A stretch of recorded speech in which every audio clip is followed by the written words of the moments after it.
The state of the economy today is deeply worrying. The last quarter's GDP growth rate of 5% signals that we are in the midst of a prolonged slowdown. India has the potential to grow at a much faster rate, but all-round mismanagement by the Modi government has resulted in this slowdown.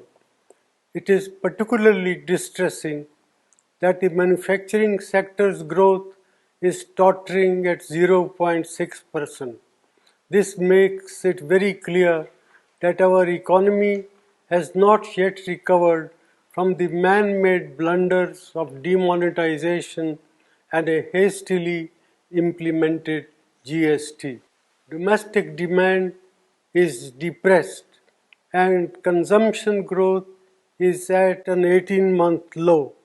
Nominal GDP growth is at 15 years low. There is a gaping hole in tax revenues. Tax buoyancy remains elusive as businessmen, small and big, are hounded and tax terrorism continues unabated. Investor sentiment are in doldrum. These are not the foundations for economic recovery. The Modi government's policies are resulted in massive jobless growth. More than 3.5 lakh jobs have been lost in the automobile sector alone. There will similarly be large-scale job losses in the informal sector, hurting our most vulnerable workers. Rural India is in terrible shape. Our farmers are not receiving adequate prices and rural incomes have declined. The low inflation rate that the Modi government likes to showcase comes at the cost of our farmers and their income by inflicting misery on over 50% of India's population.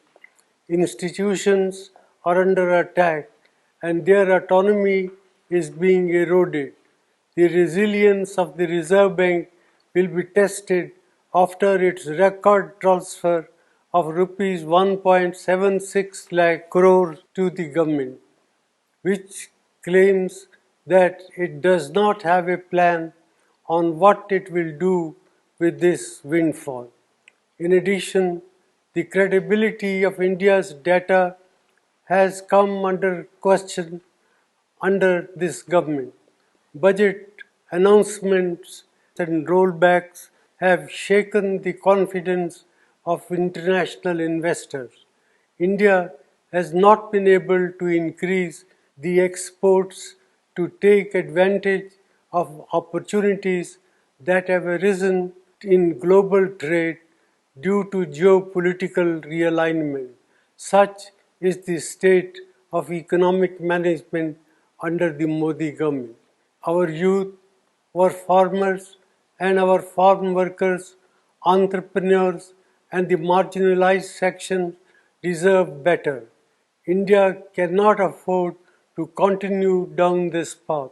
Therefore, I urge the government to put aside vendetta politics and reach out to all sane voices and thinking mind to steer our economy out of this man-made crisis.